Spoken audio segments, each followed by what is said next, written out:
दोस्तों क्या होगा जब अचानक से आपके घर में दो लड़कियां घुस आए और उन्हें देखकर कहीं ना कहीं आपका भी दिल बहक ही जाए, पर इन सब के बाद वो आपको ही ब्लैकमेल करने लगे। तो ऐसी सिचुएशन में आप क्या करेंगे? मूवी शुरू होती है और हम स्टार्टिंग में ही एक कपल को इंटीमेट होता देखते हैं जिनका नाम एवन और कैरन था। तभी वहाँ उन दोनों के बच्चे जैक और लीसा आते हैं। आज फादर्स डे था तो बच्चे एवन के लिए केक लेकर आते हैं। एवन और उसकी फैमिली ये सब एंजॉय करती है। एवन अपने बच्चों के साथ हमेशा की तरह खेलता भी है। तब कैरन कहती है कि उसे अपने बच्चों के साथ एक फैमिली ट्रिप पर जाना है। तब एवन मना कर देता है क्योंकि एवन को कुछ काम था, इसलिए वो उसके साथ नहीं जा सकता था। इसके अगले सीन में हमें पता चलता है कि कैरन एक आर्टिस्ट है। उसने एक आर्ट बनाया था जिसे आर्ट गैलरी में लेकर जाना था। कैरन अपने असिस्टेंट लुइस को ये काम देती है क्योंकि कैरन वीकेंड ट्रिप पर जा रही थी और एवन थेरेपी लेने जा रहा था। अगले दिन कैरन अपने बच्चों के साथ ट्रिप के लिए निकल जाती है। अब यहाँ पर एवन अपने पेट के साथ अकेला रह गया था। एवन एक आर्किटेक्चर था तो बैठकर वो अपना काम कर रहा था। बाहर बहुत तेज बारिश हो रही थी। कुछ देर में हम देखते हैं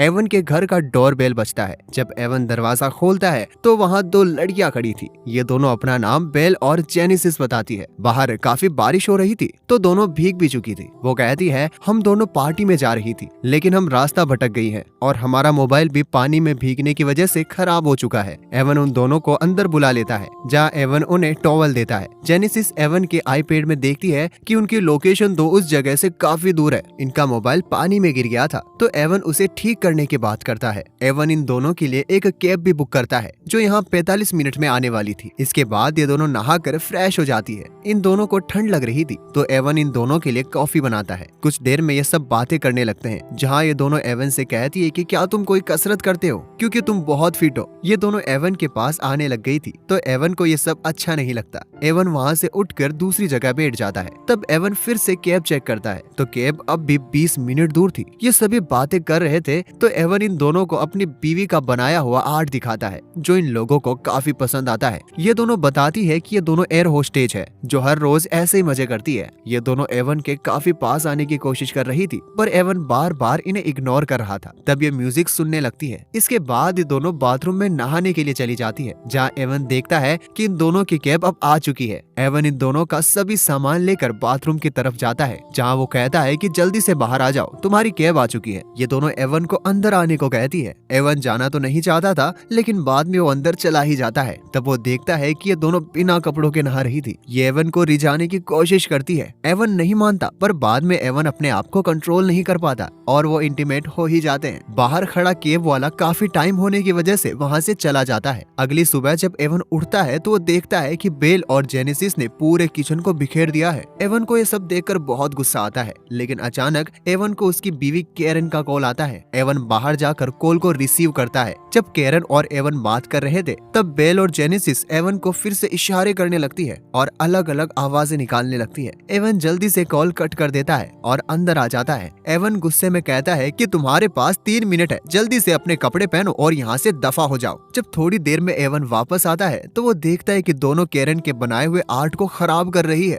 तब एवन इन दोनों पर और ज्यादा गुस्सा हो जाता है और पुलिस को कॉल करने की बात करता है। तब ये दोनों हंसने लगती है। एवन पूछता है कि क्या हुआ, तुम लोग हंस क्यों रही हो? तब ये कहती है कि बुला लो पुलिस को। जब उन्हें पता चलेगा कि तुम अंडर एज वाली गर्ल्स के साथ इंटीमेट हो रहे थे तो वो तुम्हें ही पकड़ कर ले जाएगी। एवन इन सब बातों से बहुत डर जाता है और कहता है कि अगर तुम अंडर एज हो तो तुम एयर होस्टेज कैसे हो सकती हो? जेनेसिस कहती है कि हमने तो झूठ बोला था। एवन कहता है कि बताओ तुम्हें कितने पैसे चाहिए? तभी वहाँ एवन के घर का डोर बेल बजता है। जब एवन दरवाजा खोलता है तो वो देखता है कि वहाँ पर कैरन की दोस्त आई हुई थी। तभी वहाँ जेनेसिस भी आ जाती है जो एवन के साथ कुछ ज्यादा ही चिपक रही थी। ये देखकर कैरन की दोस्त गुस्सा हो जाती है और वहाँ से चली जाती है। एवन उन दोनों से काफी परेशान हो गया था तो अब वो पुलिस को कॉल करने लगता है। तब जेनेसिस कॉल कट कर देती है। उन्हें लगा था कि एवन सचमुच में पुलिस को कॉल कर रहा है। वो दोनों वहाँ से जाने के लिए राजी हो जाती है। एवन उन्हें अपनी कार में बिठाकर एक जगह पर ड्रॉप कर देता है और वापस घर पर आकर बिखरे हुए घर को सही करता है और बाद में अपने काम पर लग जाता है। तभी अचानक से उसे कुछ गिरने की आवाज सुनाई देती है। जब एवन जाकर देखता है तो उसे वहाँ पर अपनी फोटो फ्रेम नीचे गिरी हुई नजर आती है। एवन फोटो फ्रेम उठाने के लिए नीचे झुकता है। तभी जेनेसिस उस पर हमला कर देती है। जब एवन उठता है तो वो देखता है कि वो एक बेड से बंधा हुआ है। है और जेनेसिस मेकअप कर रही है। वहाँ पर बेल एवन की बेटी के कपड़े पहनकर आ जाती है। एवन कहता है कि उन्हें उतार दो, पर वो नहीं मानती। वो एवन के साथ जबरदस्ती करने लगती है। वो उसे कहती है कि अगर तुमने ऐसा नहीं किया तो हम तुम्हारी बीवी को वीडियो कॉल कर देंगे। एवन के पास कोई भी रास्ता नहीं था। एवन अब मान ही जाता है। एवन और बेल दोनों इंटीमेट होने लगते हैं। दूसरी तरफ जेनेसिस इन दोनों का वीडियो बना रही थी। कुछ देर में इन दोनों को छोड़कर जेनेसिस कुछ खाने के लिए किचन में जाती है। तब एवन बेल को चकमा देकर अपनी पूरी ताकत लगाता है और रस्सी से छूट जाता है। वो बेल को नीचे गिरा देता है। एवन उठकर जेनेसिस के पास जाता है तो जेनेसिस एवन के शोल्डर पर हमला कर देती है और उसे फिर से बेहोश कर देती है। जब एवन को होश आता है तो वो फिर से अपने आप को एक चेयर पर बंधा हुआ पाता है जहाँ बेल और जेनेसिस उसके साथ कुछ गेम खेलने वाली थी। उन दोनों ने एवन के सिर पर हेडफोन लगाए थे और वो एक सिस्टम के जरिए उसकी फ्रीक्वेंसी को बढ़ा रही थी, जिससे एवन के कानों में काफी दर्द हो रहा था। साथ में दोनों गेम में एवन की फैमिली के बारे में पूछ रही थी। तभी वहाँ केरन का असिस्टेंट लुइस आता है,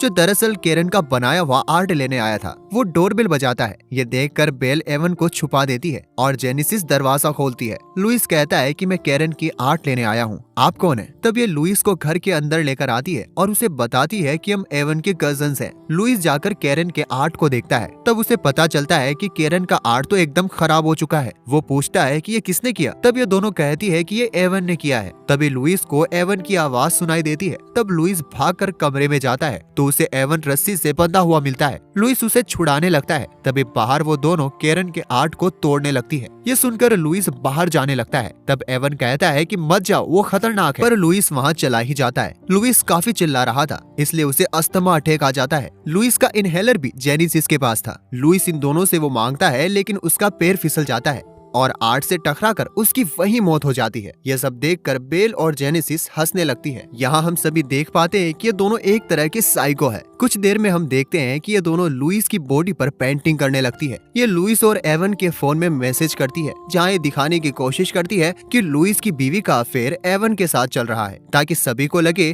कि एवन ने ही लुइस को मारा है। कुछ देर में दोनों फिर से एवन के साथ वही गेम खेलने लगती है। तब वो एवन से कहती है कि वो एवन को मारने वाली है। एवन इस बात से बहुत ज्यादा डर जाता है। बेल और जेनेसिस बाहर जाकर गड्ढा खोदने लगती है ताकि वो एवन को उसमें दफना सके। एक तरफ एवन अपने टेबलेट से अपनी बीवी कैरल को कॉल करने की कोशिश करता है, पर तभी वहाँ जेनेसिस आ जाती है और टेबलेट को बाहर फेंक देती है। ये एवन के पूरे घर को तहस नहस करने लग जाती है। ये दोनों एवन के बालों को भी काट देती है। कुछ देर में जेनेसिस गन लेकर एवन से कहती है कि अब हम फिर से एक गेम खेलेंगे, जिसका नाम है लुका छुपी। अगर तुम हमें मिल गए तो मैं तुम्हें गोली मार दूंगी। ये दोनों एवन के साथ गेम खेलने लगती है। एवन छुपता है, पर कुछ देर में पकड़ा ही जाता है। एवन चिल्लाता है, लेकिन कोई भी उसे बचाने नहीं आता। कुछ देर में सुबह हो जाती है। बेल और जेनेसिस एवन को उस गड्ढे में दफनाने के लिए ले जाती है और एवन को दफना देती है, पर एवन का सिर वो दोनों बाहर रखती है। अब ये दोनों वहाँ खड़ी होकर एवन को अपनी सच्चाई बताने वाली थी। ये दोनों कहती है कि हम तुम्हें नहीं मारेंगे, हम दोनों अंडर एज भी नहीं है, पर हम दोनों को मजा आता है एक हंसती खेलती फैमिली को डिस्ट्रॉय करने में। ये कहती है कि ये दोनों बस उसके साथ गेम खेल रही थी। अब ये दोनों एवन को मोबाइल में एक वीडियो दिखाती है। ये वही वीडियो था जिसमें बेल एवन की बेटी के कपड़े पहनकर एवन के साथ इंटीमेट हो रही थी। ये दोनों उस वीडियो को एवन के फेसबुक पर पोस्ट कर देती है और लिखती है हैप्पी फादर्स डे, ताकि दुनिया को लगे कि एवन अपनी ही बेटी के साथ ये सब कर रहा है। कुछ देर में ये दोनों वहाँ से अपने अगले शिकार की तरफ निकल जाती है। एवन बड़ी मुश्किल से अपना हाथ बाहर निकालकर वीडियो डिलीट करने की कोशिश करता है, लेकिन वो नहीं कर पाता। अब केरन जब फिर से घर पर आती है तो वो ये सब देखकर हैरान हो जाती है और इसी के साथ ये मूवी यहीं पर खत्म हो जाती है। दोस्तों, आपको मूवी कैसी लगी हमें कमेंट बॉक्स में जरूर बताइएगा,